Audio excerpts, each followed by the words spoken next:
Hi everyone, Wrath here. I just saw the nerfs to the boss powers for Diablo 4 Season 8, and apparently the majority of the feedback from PTR was that the boss powers were too powerful, trivialized most of the game, were broken AF, and overshadowed the classes. So Blizzard is nerfing them. Um,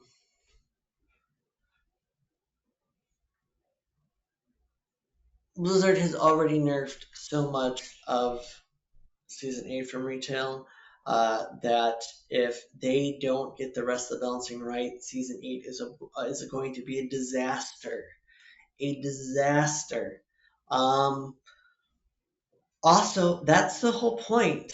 The point of Season 8 is that the boss powers overshadow the builds and that you build your class and your character around it. It's very PoE-esque.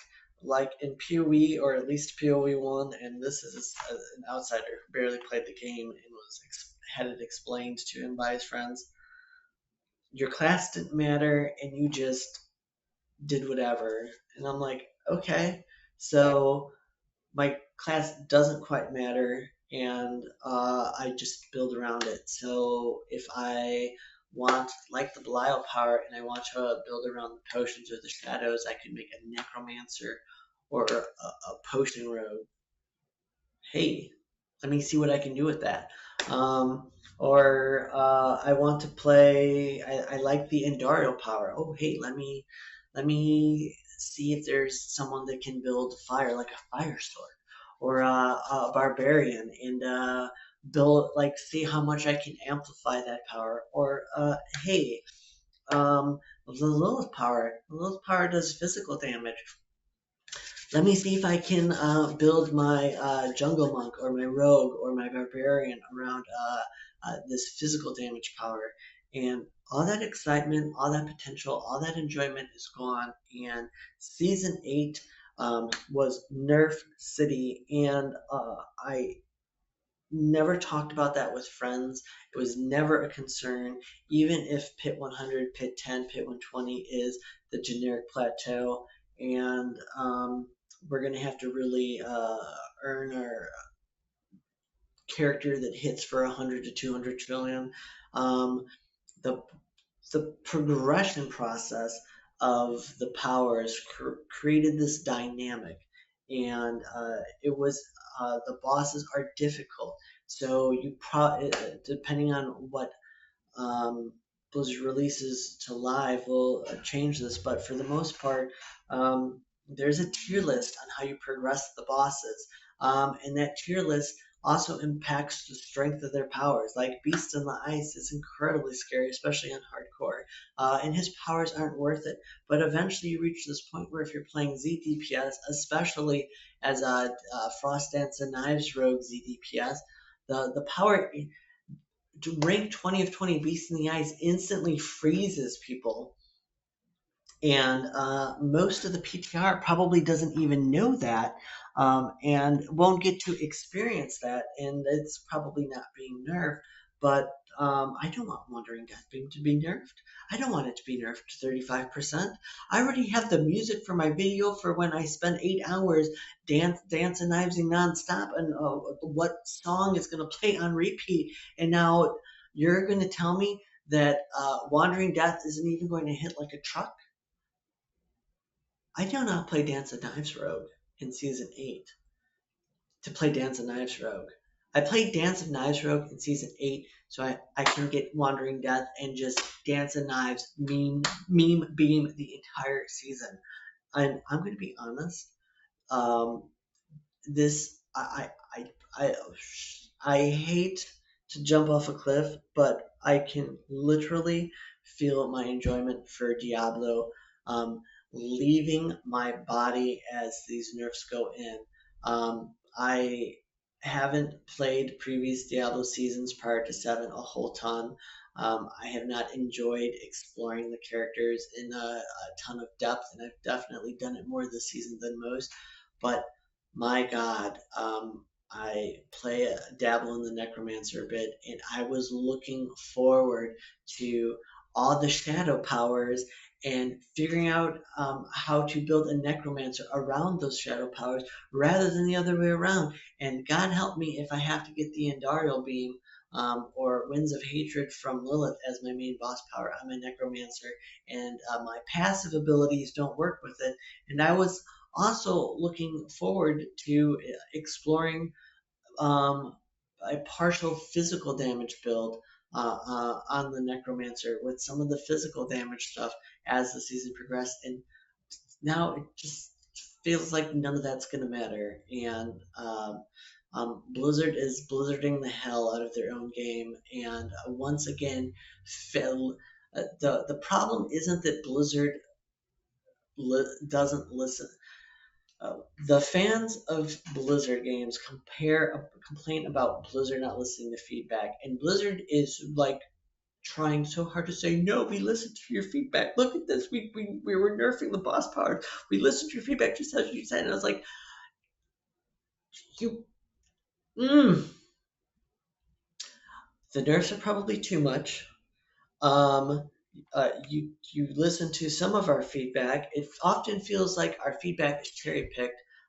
Who is the feedback you're getting? Who are you getting your feedback from?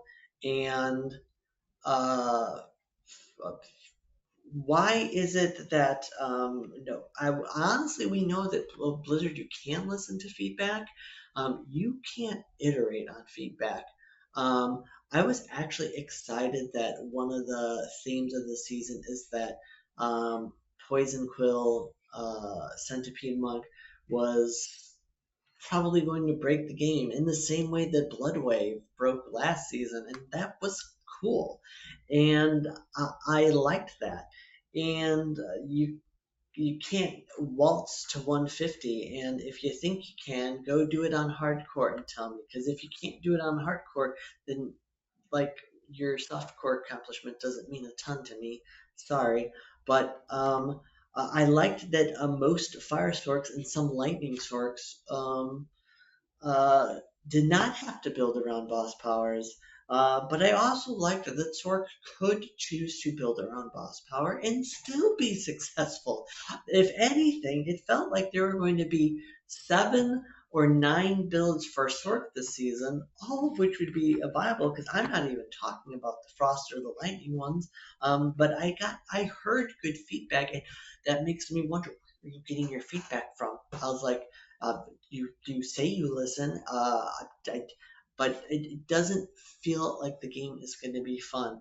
And if you are designing your game around the top 10%, stop, stop it. Don't test around the top 10%.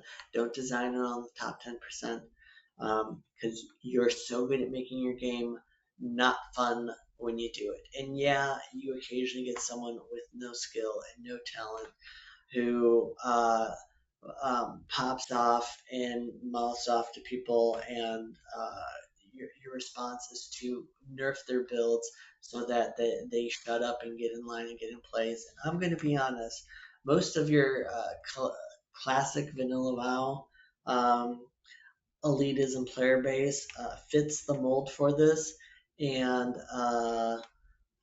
there's a reason they play Classic, and a reason they don't go beyond TBC, and that's because they can't handle a small amount of difficulty in the game, and that's why people hate retail so much. Casual people hate retail, and it's not just casual skill level; it's casual play style, and you, you need spaces for uh, people to flex that do you know where people get to flex their skill and they get to flex on the people who can only play Warlock in Classic WoW and TBC and can't play Warlock in any other version of WoW because you added too many buttons to it. Um, you need you need 2 and 3 button rotations for retail, and you need to give these people the opportunity to get cutting edge, and that will fix retail. That will make the game fun. Um, yeah, if people want, there's a difference between someone who gets cutting edge with a 2 button rotation versus someone who gets cutting edge with a 17 button rotation. There's a difference between someone who gets cutting edge uh, and Taurus on a survival hunter and someone who gets cutting edge in Taurus on a mage. And anyone who matters knows the difference.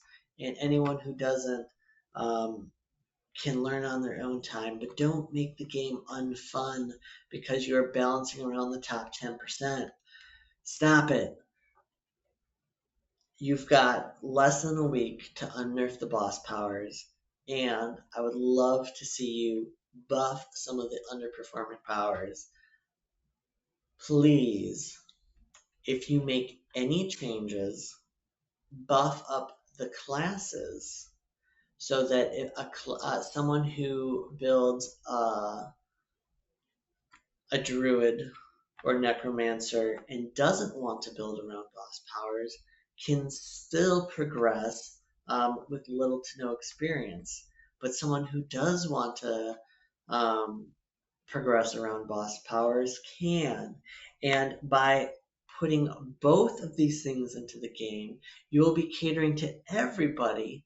And people who don't want to learn the boss system can come back and play whatever generic build has always worked for them in the past, and but can still play with people who do want to learn the boss powers. What if what if I what if I don't want to have to accept this? What if I want to play a pet necromancer? What if I want to play a bloodwave necromancer? What if I want to learn how to make Varshan and Belial functional in shadow damage necromancer that builds around the boss power, and I don't want to build around 1 or 2 abilities on my bar. You have the ability, you have 2 weeks to make Season 8 amazing, and you have 2 weeks to run Season 8 into the ground. Like you, Shadowlands did not have to be bad. Shadowlands had a lot of good things to it. And I guess I need to put out a Shadowlands video um, because you didn't listen to us. In Shadowlands, we told you, um, let us swap the house freely. Don't punish us for doing it. And you said nah, and you were wrong. And and Shadowlands did not have to fail. And the powers for every house were cool, and we wanted to be able to swap between the 4 houses or factions or whatever, like like nothing, and experience it. We didn't want to have to go event their paladin because that's what our paladin had to be for PVE. And now we feel like we can't PvP on our paladin because we don't have Kyrian.